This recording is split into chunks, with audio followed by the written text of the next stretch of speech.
Yes, yes, you don't stop.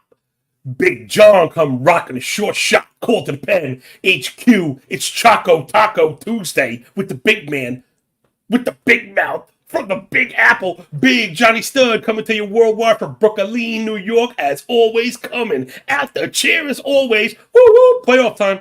Woke up today and I was that guy on the window in the GIF. Well, my Yankees will be playing golf and not playing baseball today because their management sucks. Let's talk about the teams that actually matter here on Call to the Pen HQ, the fastest show in MLB. Absolutely anywhere. Take that bad boy to the bank, rubber stamp and tell them the big guy sent you. At John Laghezza on Twitter, check it out, baby. All the baseball, football, and snark that you can handle on the Bird Box. OPMG, Brian E. Crypt Zombie, buen dia, bienvenidos, what's going on? Buongiorno, everybody. Grab the sword, grab your spear, grab your shield, because we're doing the thing. Get ready to defend the tunnel. If any of it makes them in, we walk them right over to the pit. Madness! Yeah, I say madness. This is Sparta, where we give to the books nothing but take from them everything. All right, let's do it. I'm going to dive into it. I have so much cool stuff. If you were with us from the beginning, when our beloved producer Jay and I started from zero, literal zero, and really, this show has kind of been a good analogy for my own life, Passion driving from zero, can passion get you from zero to somewhere? Well, now we're past 1,000 subs. If you're here from the beginning, when we used to do this bad boy in the afternoon, early afternoon.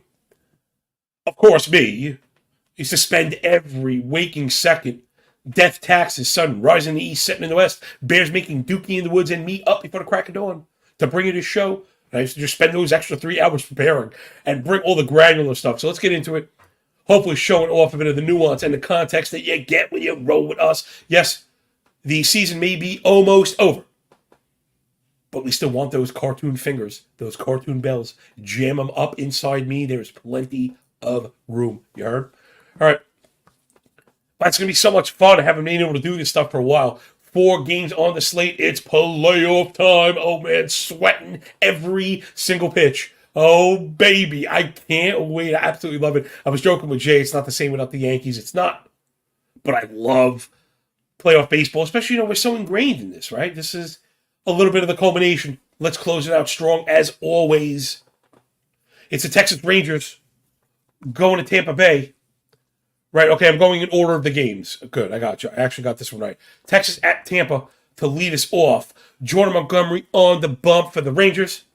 Glasnow for those flat fish from Florida. Rangers plus 130 dog on the road. 7.5 is your total. Let's dive into it.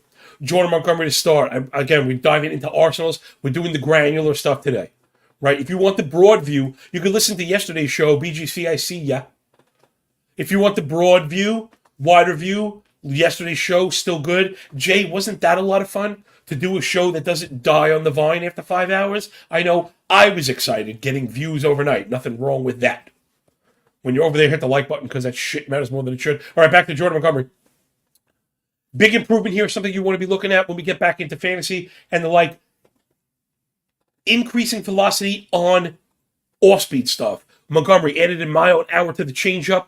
Then again, I'm going to try not to do too many lessons, but I have to reframe, right, our stuff. When we do granular pitching analysis, just the way baseball is very good with triple slashes, I have my own triple slash, introduced it at The Athletic. It really kind of stuck, and now I use it as a part of my analysis. When we think of individual pitches, okay, individual pitches, again, Big Johnny going to do it like no one else. We want to talk about in terms of usage, how often do they use it? I use expected slug. It's a contact metric. The same as expected wOBA, all those, as long as the numbers are relative and you understand that, that's fine. And then whiff rate, right? Deployment, contact quality, swing, and miss. Keep that stuff in mind. I'm going to keep using it throughout the show. The changeup, 26% use, 391 X-Slug, 39% whiff rate to righties right now. Jomo killing righties with that pitch. If not, you get the curve. Also, 36% whiff rate, 360 X-Slug on the curve. The reason I mentioned it, Jomo not really thought of as a big kind of strikeout guy. On the season, 21K, only 6 walk. That 15 KBB, 26 whiff. Really not the underpinnings of the big strikeout stuff, but he does have it in him. Expect to see more of the off-speed stuff from Jomo today. Last 4 games, he closed out extremely strong. Yankees just kicking themselves. He went 7, gave up none. He went 7, gave up 1. Went 7, gave up none. Went 6, gave up 1. He has a max 301 lefty-righty WOBA split, so he's been really tough on both handed hitters. Challenge going to be on the Tampa Bay offense that's hit lefties very well this year. Top 6 in OPS versus Southpaws. Year to date, closed it out strong as well. Randy Arozarena, Junior Caminero, and Harold Ramirez, all had a minimum 850 OPS down the stretch in September versus lefties. And how we want to look at, Jay, my first play today. I want to look at Yandy Diaz. He's so good against lefties. I think of him as like the kind of prototypical professional hitter. And he should lead off, right, in a game with a favorite. I know total bases, I do prefer away, but you don't want to cross off guys at home. So we can get even money on Harold Ramirez. Jay Bird's using BetStamp. He'll tell you a bit more about the app in a little while. So let's take the even money on Yandy Diaz. Check it out. See if you're picking up what I'm putting down. Versus lefties year-to-date, Yandy Diaz. 83% contact, 62% hard hit, 16% barrel, 10% blast. That's an 1,100 OPS with a 423 expected WOBA. Doing the thing. And again, kind of, it should be leading off. So we'll get that extra PA. Not to say regardless, there's no guarantees in this world. But I like Yandy Diaz for 2 bases in a strong spot on the bump for the Rays. Colin Glass now. It's going to be all about the fastball. Okay, 43% use. The shape is pretty good. 13 inches vertical move. Not a lot of horizontal run. Let's do the vertical move stuff just really quick if you're new and you want to understand this stuff. It matters. When we talk about fastball shape, we want less vertical movement. Four-seam fastball, this is funny. We all grew up hearing, his fastball straight as an arrow. Well, you wish it was straight as an arrow. You wish it was straight as an arrow. Because there's this little thing called gravity that pushes balls down. So what pitchers can defy that gravity the most? We hear rising fastball. There's no such thing as a rising fastball. There are, however, fastballs that sink less relative to the field. 2 kind of points of attack there. Number 1, it's deceptive because it is dissimilar from the norm. Number 2, you deploy the flat fastball up in the zone to create more of a physical distance between the bat and the ball. Again, very intuitive. I'm not that smart. So remember, fastball shape matters. Glass now has got it. Also, big time extension. 7-foot, 5-inch extension on the fastball, then using it to mirror that curveball. 21 use on the curveball, 205 X slug with a 51% whiff. I do my favorite pitches of the year, most devastating colon collapsing pitches of the year. Expect the Glasnow curve to be on there, but also because he uses it in accordance with that devastating fastball. Then if not, you get the slider, 35 use with a 38 whiff rate. Whoa, he did give up 4 earned runs, 3 of the last 4 down the stretch. But he finished 5 innings, no earned with 9 Ks at Boston. So a really strong finish for Glasnow. We want to be looking at Texas against righties whenever they're facing the big-time fastball usage. And I know the Glasnow fastball is very good. It is objectively awesome. However, Texas, the best right-hand fastball hitting team in the big leagues right now. Check this one out. These are your barrel rate / home runs. Right-handed fastballs, remember. When you get to that 40% use on the fastball, hitters will get the green light to wait on it. Now, again, if you sit on it and he drops 2 breaking balls in the zone, you're probably F'd in the A. If he misses and has to come in, again, 43%, you're going to see fastballs. Will you be able to time it up? Let's check it out. Mitch Garver, 29% barrel rate, 7 ding-dongs. Seager, 24% barrel rate, 10 ding-dongs. Jung, 22% barrel rate, 8 ding-dongs. Adolis Garcia, 18% barrel rate, and 12 Shamalama ding-dongs. I guess right-handed fastballs, that's kind of the thing we're really looking at. As I was thinking about it, as much as I like Glasnow, insight what's going on, started getting a feeling that maybe we're going to get offense in this one. Mentioned the Texas offense, very good against righties. We saw that reflected in the stats list. I'm sorry, second half. I almost said last 30 days. I shifted around my data if you're unfamiliar. Down the stretch, one of the better offenses in the league, double-digit walk rate, top 5 in chase rate, top 5 fly ball rate, 9% barrel, 41 hard hit. It's 110 WRC plus for the Rangers. Again, better against righties than lefties, a little unusual. Tampa Bay, I've mentioned it, good against lefties. The disciplinary stuff is not great. They swing and miss, they chase, but they get a lot done. The Rays will sell out, but are effective. You get into the bullpens, you've got to give the edge to Tampa by a mile. So I've got Tampa for the win, but I'm really getting very close to that over as well. Right, home runs are the way to get there. But if you're not digging the scoring, I know going up against premium playoffs not a lot of fun. And if these guys come out hot, Glasnow comes out hot, all of a sudden you can say, oh my God, how is anybody getting 8? Or even the 3 to 4 that you'll need to compensate the other side. So I definitely like the Diaz play. I think we're going to bin the Tampa Bay money line and come back to it. We could kind of pair up winners if we're not looking for run lines. That's generally the other way that I'm going to go. So hopefully that was a cool little breakdown on the first one. Rangers versus Rays. Let's move it into the next. Hopefully that was everything you could expect. I mean, that was like granular analysis. No, that's what you get. For those of us that have been here the whole year, you're probably a little bit smarter and better at this than you were when we started. Hopefully, we're leaving you with something beyond the game breakdown. We say, damn, learned something today. Then if you learn something every day, Monday through Friday, hopefully you come back the next Monday and say, why isn't this show extremely popular? I don't know. We may not be, but we are fierce. Help us figure out the other part of the formula. Rate, review, and subscribe. Tell your friends. Retweet. Tag Rob Pizzola on the Bird app. Tell him what kind of a good job we're doing around here. All right, next up. Jay's on the edge of his seats for the hometown hero Blue Jays. Traveling just over the border, right, to Minnesota? Just like a smidge over the border to meet the Twinkies. It's Kevin Gausman on the bump versus Pablo Lopez. Let's take a look at Gausman. He is freaking awesome. Oh, my gosh. Is Gausman awesome?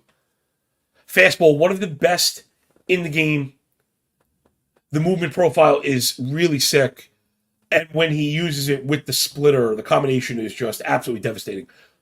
The fastball comes in at 95 miles an hour, 14 inches of vertical move. Again, that's very good. I mentioned you want less rise, but I didn't do the numbers. So just to give you an idea, between 13 and 14 is very good. Damani, I see you. Insight, what's up? 13 and 14 are really good as far as vertical movement goes.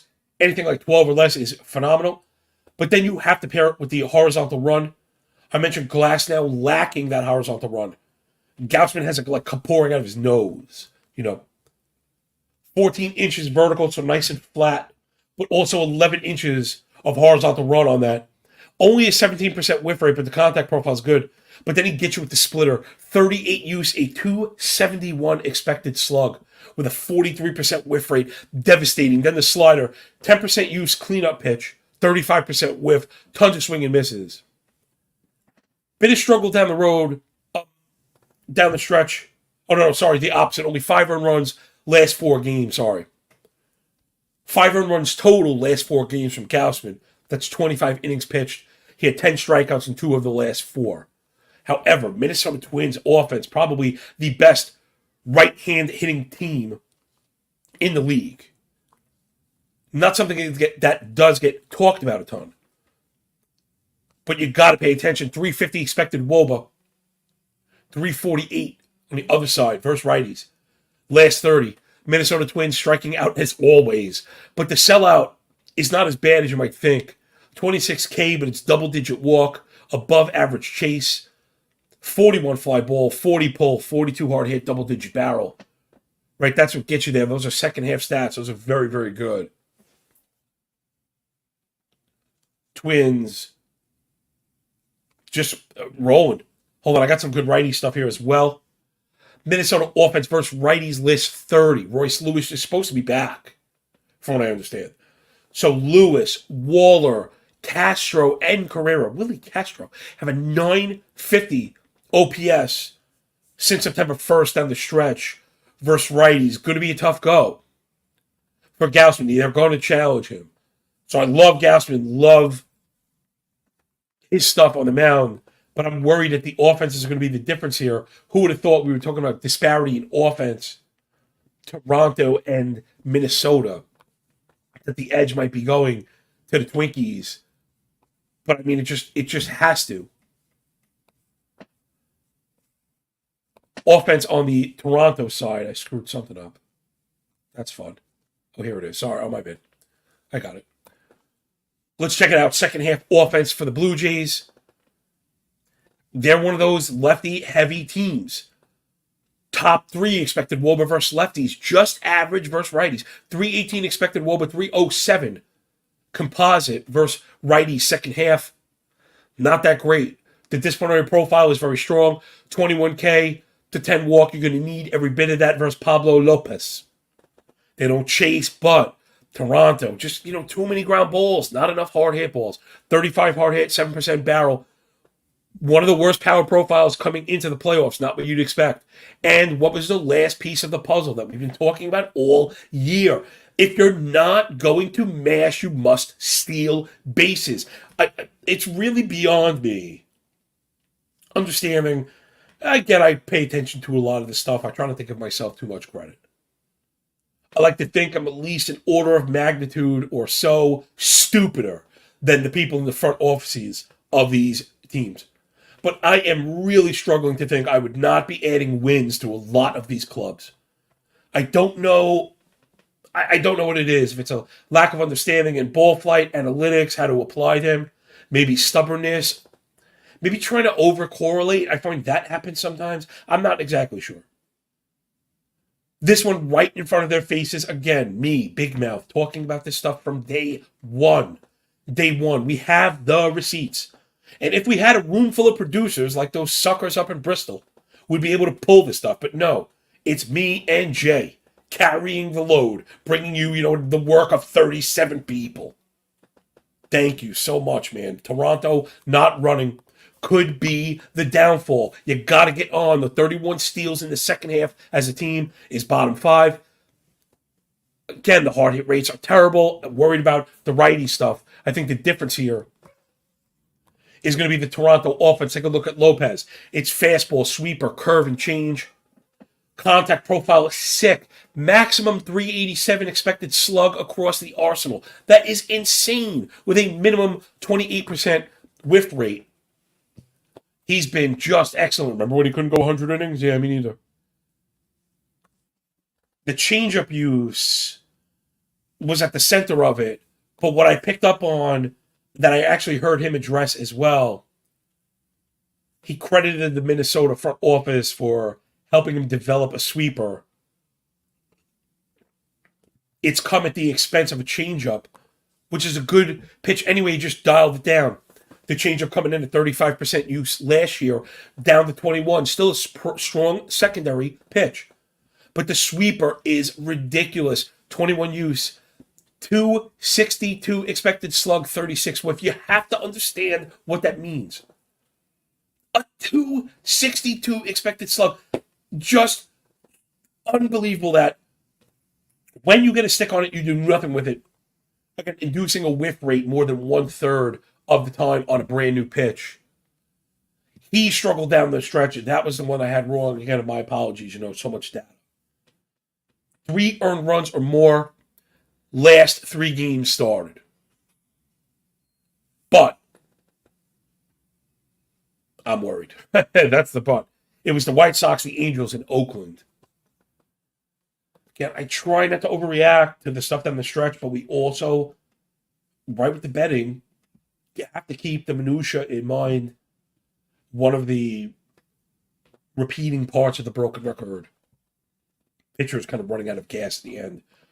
I joked about the workload. I shouldn't have. 194 innings, easily the most he's thrown. But Lopez has been good in the second half anyway. 304 xFIP, 3.3 Sierra, 27.5K to 5 walk. Fly ball rate under 30, barrel rate of 5. Lopez has been excellent. Again, I do think he's going to suppress the Toronto offense. If it gets to the bullpen, the edge goes to the Twins as well.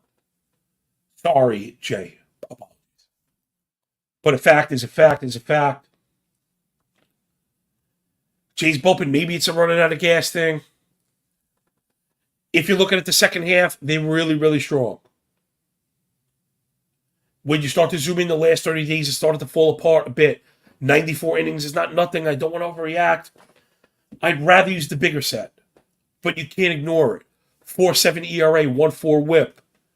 Double-digit walk rate, major problem. 39 hard hit, nearly 8 barrel. That is the makings of blowing bullpen games. Flip side, Minnesota kind of turned it on at the end. I guess I missed this even yesterday. They were struggling with the bullpen, and I mean, maybe it's just a nuance or a individual basis thing. Minnesota, I think you want the more recent data because they were shuffling these guys around. Again, see, I didn't realize that Varland getting some impactful work back there. Griffin Jackson had been excellent. And then even Brock Stewart had been just ridiculous. 36% K rate, 13K per 9 with a sub-1 ERA. The lefty, Cody Funderburk, go say that 3 times fast. In his 12 innings, sub-1 ERA. Sort of have that lefty, not that the Blue Jays, this is part of the problem. They don't have the lefty sticks either. Hard not to give this one to the Twins. Jay, we're talking equal juice on the two of them, I think, mate, right? 150, 150? Wow, Twins are coming in at 110.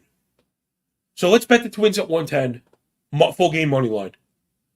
We'll keep Tampa in the bucket. You know what? I think we're going to pair them in the next one with the Brewers.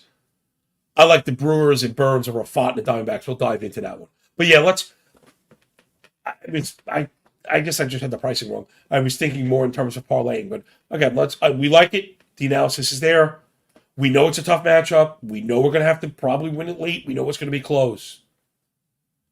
But the situational hitting for the Blue Jays has been such an issue all year. Lopez has just been so good. And Twins hitting the righties with the struggles. Down the stretch for Toronto, I think I like Minnesota.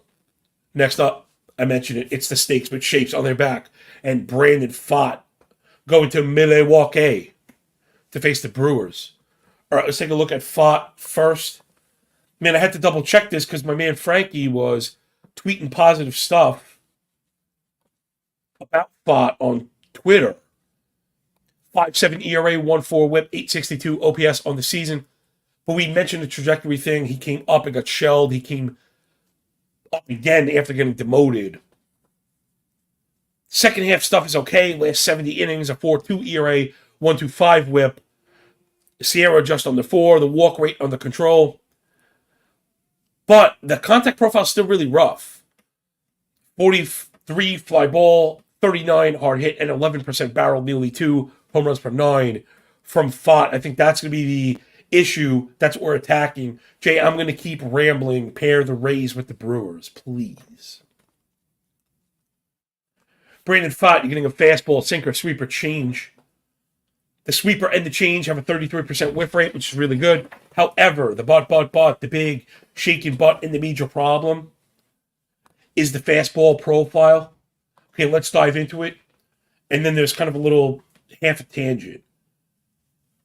You can't just attack a bad fastball.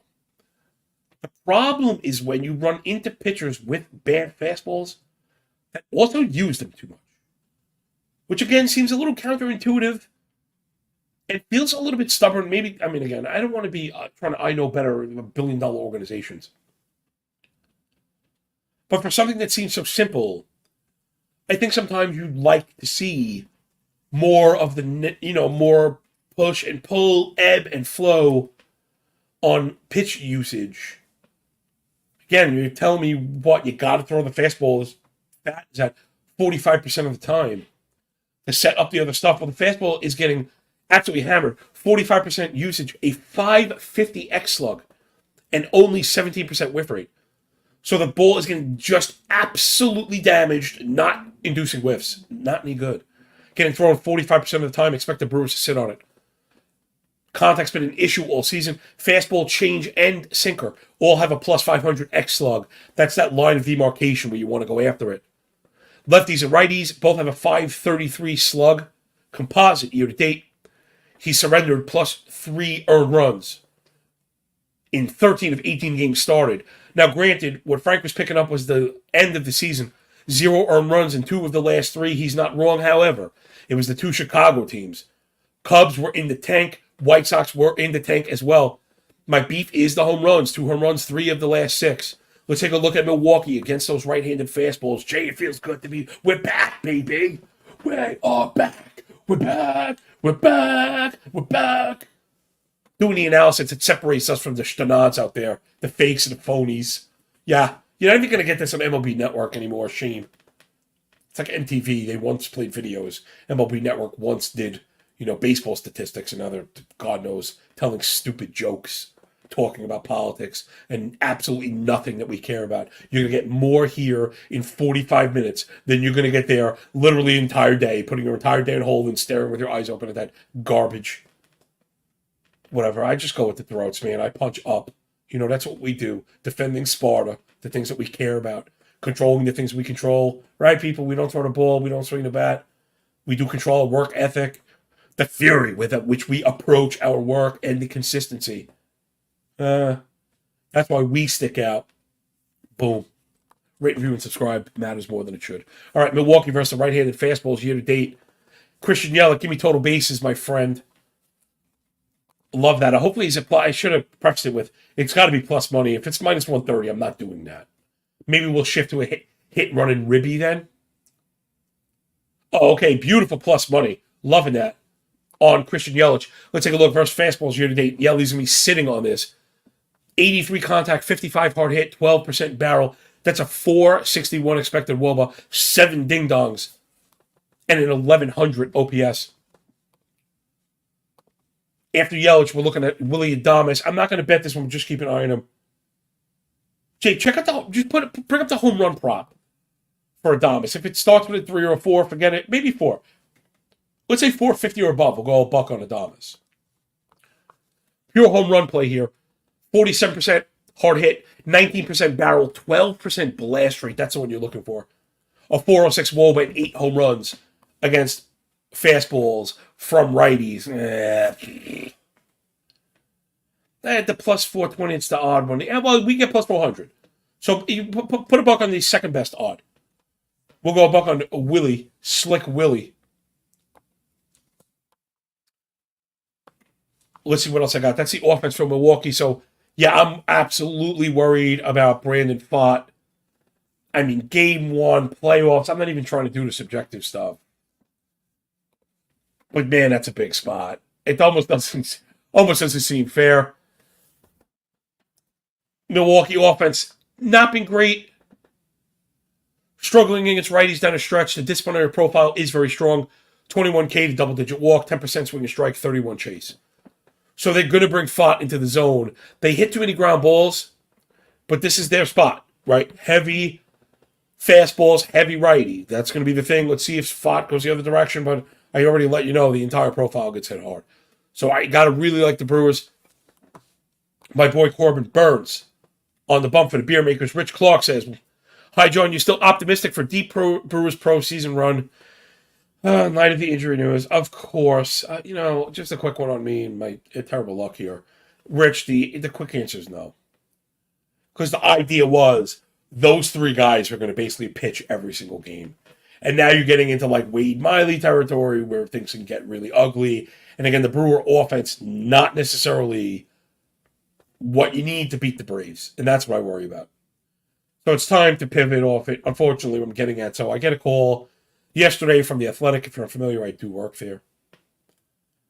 Like a call to the big leagues, Johnny, we have work for you on the like the real page, like the actual MLB page, like the Jason Stark, Ken Rosenthal page. Holy macaroni. Quick write-ups and picks and plays for the playoffs. Say that 3 times fast. And of course, mine was, I put a little effort into it. I had a few of my selections actually published, And of course, it's like Milwaukee heavy. Woodruff heavy, and he's out. So if I might update it if I have time, but yeah, I'd be pivoting probably towards the chalky Braves. Yuck. I don't think the Dodgers have it. They're going to be trying to piecemeal all the innings together. I don't think without Urias, I don't think the Dodgers have the pitching depth. So it's probably the Braves, especially if Fried is going to come back. Someone was kind of raking me in the comments. I wasn't sure if he's going to pitch. I didn't see him listed. Again, the probable stuff is a bit wonky right now. Inside says Milwaukee's vaunted pitching staff took a massive hit on Monday. Yep, it was revealed. Woodruff has the shoulder injury. Yeah, I know. And he is going to miss at least the wild card. So I still think they beat the Diamondbacks. But if this is not like he's skipping a start, he could be down. So just really rough. Really tough to see. Worst timing. Let's take a look at Corbin Burnes. He had a really big second half, 2.70 ERA, one flat whip down the stretch. It's all about that cut fastball. 54% use. Like, it's coming. It doesn't matter. 383 expected slug, 23 whiff. Not necessarily like jumping off the page, but the thing is, he uses that to mirror off the curve and the slider, and like that's the colon collapsing ability right there. The curveball, 17 use to a 176 expected slug and a 49% whiff rate, one of the single most devastating pitches in the league. The slider, 9% use, 289 X. It's just unbelievable. Just absolutely unbelievable. 37 whiff. I gotta have the. I had to take this note wrong. Some of this stuff I have to do hand notes to mine it. It takes a little bit too much time. But the number that I wrote is it can't be. But now I gotta check it. So let's do it one more time. Corbin Burnes' slider. The correct was 9, 289, and a 43% whiff. Wow. Hey, Artucci, what's going on? Thanks for jumping aboard. What's the favorite NRFI today? That's a pretty good one. Okay, so let's see. We already talked about like in Yandy, the race-hitting lefties, even though Jomo's been good with Glass now, so that's a pop. I'm a little worried. Toronto, Minnesota, there's some offense there. Milwaukee, Arizona. All right, if I had to choose, it's probably Minnesota and Toronto. Those guys to come out strong. Minnesota offense is pretty good. But like Gausman is just filth. And if you notice the names of the Twins that I mentioned a little bit later in the lineup, like Castro and Walner, Correa was in there. But Gausman v. Correa is not some slam dunk for Correa anyway. I mean, he's a great hitter, but Gausman legit goat. So if I had to pick a nerfy, which I'm not really into that stuff, I'd rather play for an F5 under. I think there's a bit more skill in the handicapping there, right? In nerfy, you could just get busted on an error or something stupid. And like you lose, and maybe your cap was good. So to answer your question, because I do appreciate new people jumping aboard at this time of the year. No, we appreciate you, man. It means the world to us, yo. Really does. You're listening to baseball stuff in October with football going on and leaves on the ground. You are one of us. All right, let's do the last one, yo. Did I finish? Okay, no, Burns, I want to just finish up right with the Osby stuff is phenomenal. He triggers a box for me that I used to talk about a lot when I had the old granular stuff going on. So he hits the three low corners. Right, the curve.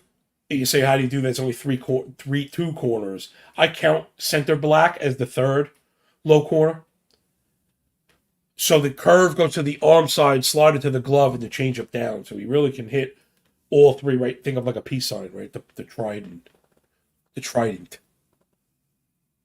Okay, so what do I got? 5 2/3 max for Burnes. Last 3 games, but he did go 5 scoreless and 4 scoreless to close. They might have just been getting him amped up. And the problem here is the Arizona offense. Last 30 days, 750 plate appearances versus righties. It's a 220 BA, 655 OPS, and an 80 WRC+. Arizona has really, really, really struggled down the stretch. Burnes looking good, pitching his best. Arizona on the struggle bus. You give me Milwaukee. Jay, what's a run line cover go? Maybe we're going to do $1 on that too. Maybe do a little robust because there's so few games. But maybe get some exposure to a cover also. Is it plus money? Yeah, I was hoping to be plus 120. Let's do that also. Player props about what's going on, man. Thanks for jumping on. My man Just killing it right now. Him and Mono. Follow Past the Prop on Twitter and on YouTube.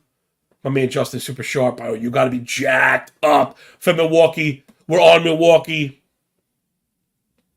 Today, he just dropped one of his play of the day. Man, I kind of want to leave it in the comments, but I don't want to spoil it. If you're going to share, so will I. Good for the goose, good for the gander. Jake, let's hit this one too. Let's share the wealth. My man Justin's got under 1.5 earned runs for Corbin Burnes at even money as one of his play of the day spots, which if you're like following him, or that my dude is just a cash machine, ATM style. So let's do that as well. You know what, to be honest, Just, I mentioned Burnes with some reduced workload down the stretch. That could work to our advantage as well, especially if Milwaukee is up. They might not feel a need. He definitely won't go into the 7th. But we may see him come out after 5, which they've done the last couple starts. Again, I think this one is the biggest kind of lopside on the board, so we'll get some exposure to the run line plus the money line. And I got Christian Yelich. Did we do Christian Yelich total base prop, Jay? I'm sorry, I got lost. I was like flip-flopping because I have an extra page going on. Did we get that? I wanted that one as well. Christian Yelich total base prop, please. Yes, we did, because, again, you are the man. Let's finish up strong, everybody. One more game on the board, and we'll get you out of here. Hopefully you appreciated this. I was up early, really, really raking some, the really kind of detailed stuff that you have to think at. Yeah, I love Corbin. Me too, man. Yeah, this should be Brewers like wheels up all the way. Heartbreaker about Woodruff. All right, next up. It's the Marlins at the Phillies. Jesus Lizard on the bump. Jesus Luzardo at the Fighting Phils. And Zach Wheeler. Luzardo checking out the fastball. 97 miles an hour. Really kind of mad profile on it, though. 46 use, 473 X-Slug. He gets hit hard. 20% whiff, not great. 15.5 inches of sink, which, again, is not great, but he does have a ton of ride. 14 inches horizontal ride on the fastball. And money off-speed stuff. This is where Luzardo butters his bread. The slider, 28 use, 288 expected slug with a 50% whiff rate. That's filthy, yo. And the changeup, 21 use, sub 400 X-Slug, 36 whiff. So, again, that's how Jesus does the thing.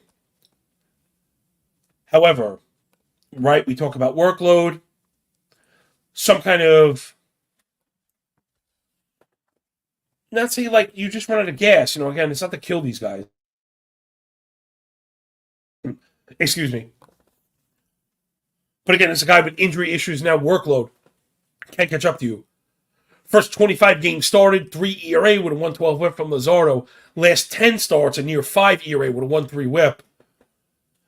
Philly offense is interesting, and this one is just up to whether or not, this is up to what frame you look at for the playoffs. Often argued and discussed between touts and handicappers and professional baseball people.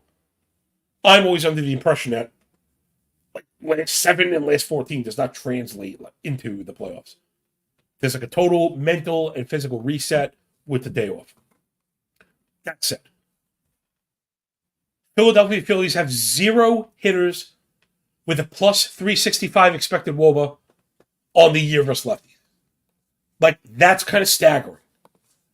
Considering the firepower, we like to think of them as the much stronger offense. But we know the Phillies turned on the juice. Second half, top 5 expected WOBA versus lefties, 356, 322 WOBA, 113 WRC+. That's as a whole. Top 5 in homers, OBP, and OPS, and they also steal bases. 71 steals in the second half from the Phils in, let's call it top 6 or so. Also, part of that, pick up down the stretch. Harper, Baum, JTR, Castellanos, Brandon Marsh, and Edmundo Sosa. That's 2/3 of the lineup have a plus 900 OPS versus lefties last 60 plate appearances. Gotta think, man, this is all Philly. Miami offense on the struggle bus, second half. Bottom 5 in runs scored, 300 OBP, 715 team OPS, 46 ground ball, 39 pull. That's a 309 team WOBA, 92 WRC plus. Really, really struggled. They made the additions. They showed us a bit at the very, very end. Miami is the case for recency into the playoffs. Tim York, good morning. Appreciate you, man. I am going with the bigger sample. I think Miami has really struggled. I also think Wheeler is going to mow them down. I know with Philly, I tend to be going against it, but it's not a small sample. Like a second half is not a small sample. Same thing with Miami. So I got Phillies with the pitching edge. I got Phillies with the offensive edge. And the Phillies have the bullpen edge as well. Let's take a look at Wheeler. 96 mile an hour fastball, 43 use, 334 expected slug, 31 whiff rate. One of the best four-seamers in the game. 31 whiff rate on the four-seamer. 14 inches vertical movement, 6-inch horizontal run. Great combination there, but 2,500 RPMs. And it mirrors the new sweeper he added. 12 use, 379 X slug, 39 whiff on the sweeper. 21% put away. That's the money. That's the one, man. Guys not just adding new pitches, but adding really good pitches that they use in critical spots. Wheels up for Wheeler. He's throwing that sweeper low and away to the glove slide. Man, 32 games started year to date. He's had a quality start, 12 of the last 15. 6 money starts on the season. That's 7 innings minimum. 2 earned runs maximum. And he had 4 games with 10 or more strikeouts. Miami offense versus righties. Top 10 OPS, WRC plus last 30. That was the recency stuff. Birdie, Arias, and Soler, 990 OPS versus righties, right? Not to be discarded. I just can't get over that. Just feels like a little bit. The competition for the Marlins in particular was really weak down the stretch. We were betting the Marlins. They had the White Sox a couple times. That's the thing I'm worried about. If you're pushing up, then I guess you go for Miami, although rather than bet on Miami, I would just go to an over then. I'm not there. I like the Phillies. I lost the pricing. Shoot. Phillies minus 155. They could have been in there too. I'll tell you what, if the Rays lose the first game, I'm going to take the second part of the parlay, the Brewers, and pair it with the Phillies. Like you know it. You absolutely know it. I hear some people probably thinking, what about round robin? Remember, round robins do not work in your advantage when the pricing's at minus 150. I mean, I see touts post them and then post round robins as wins. But that's an issue. It's not a win. If you run the math on the minus 150, 2 out of 3 is not a winner.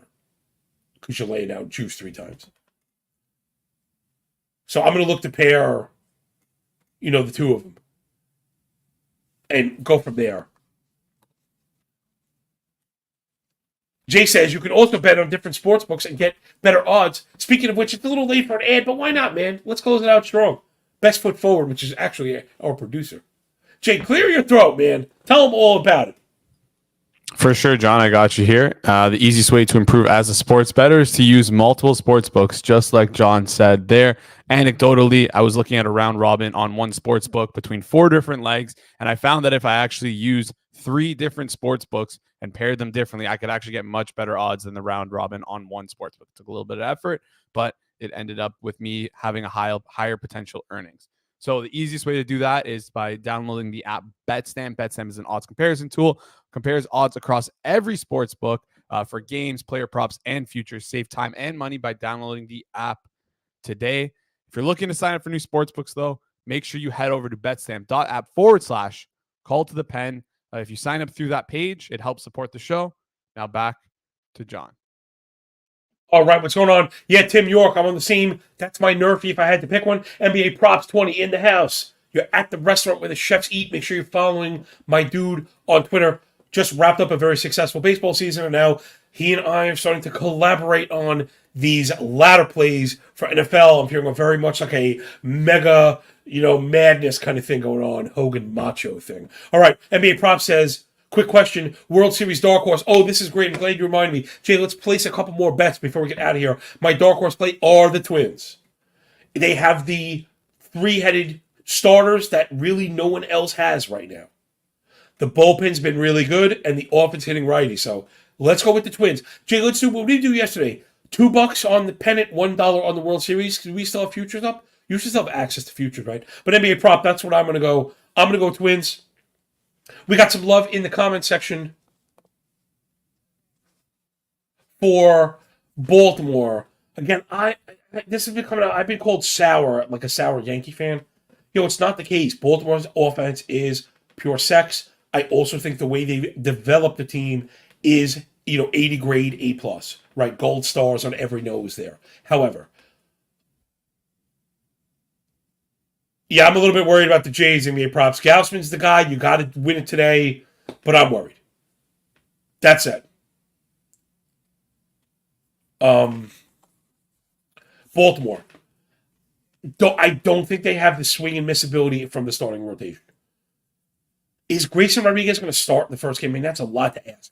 And even if he gets it done, after that, it's, Means and Gibson. I'm not buying that as the power pitching you need. We love Baltimore. We getting paid on Baltimore all year, no question.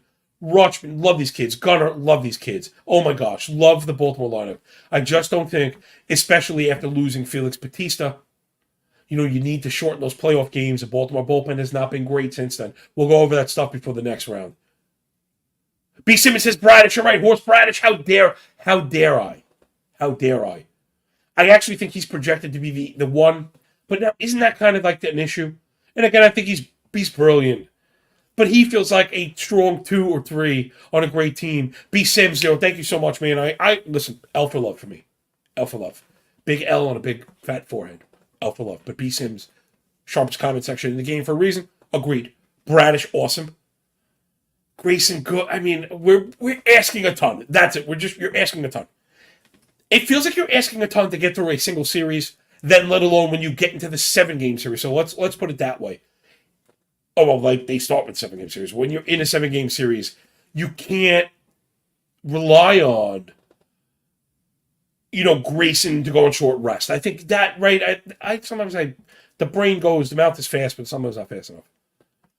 That's what we worry about because we see this all the time. Like, who's going to have the ability to manipulate these pitching staffs to coordinate with the game scripts? And that another one, so you got to like the Phillies also. Jay, maybe we can do the Phillies also. Right? These guys are kind of big odds, like a buck on the Phillies to win the pennant. They're probably 5 to 8 to 1. I would get that also for the same kind of reason. Deep starting pitching. Remember, they also have Lorenzen waiting in the wings. That's a big deal. Strom waiting in the wings, and the bullpen's been very good. So that's how I kind of like to attack these tournament style plays because you're going to need a fill-in guy. You might need a long guy. Who's pitching game 4? Who's pitching game 3 and game 4? So, you have 2 aces, but you're always up against an ace in game 1. Those games get split, and then it's a dogfight down the stretch. Wow, everyone, that'll do it. Fastest show in MLB, absolutely everywhere. That's your wild card preview. Jay, can you scroll through the plays? We got a couple total bases today. Yandy Diaz, Christian Yelich. A couple money lines. We're going to pair Tampa with Milwaukee. I also like a piece of the Milwaukee run line. Jay's doing the nice little saunter through those plays on BetStamp. Jay, again, hat tip to you. Excellent job, as always. NBA props, B. Sims and Tucci. Brian E., Brian R., Michael K., Tim York, play a prop. Mean the world to us. Rich Clark, Damani, Insight, OP. Brian E., man, you guys are us, right? The phalanx is only as strong, right, as the weakest shield. And we don't have those here. There are no weakened shields here at Call to the Pen. So rate, review, and subscribe. Counting down, this final month of shows. Enjoy the games and enjoy your day, everybody. When we're done with the book, enjoy the pay. Thanks for picking up what we're putting down. And remember, when you work this hard, it feels a lot less like luck, yo. Peace out.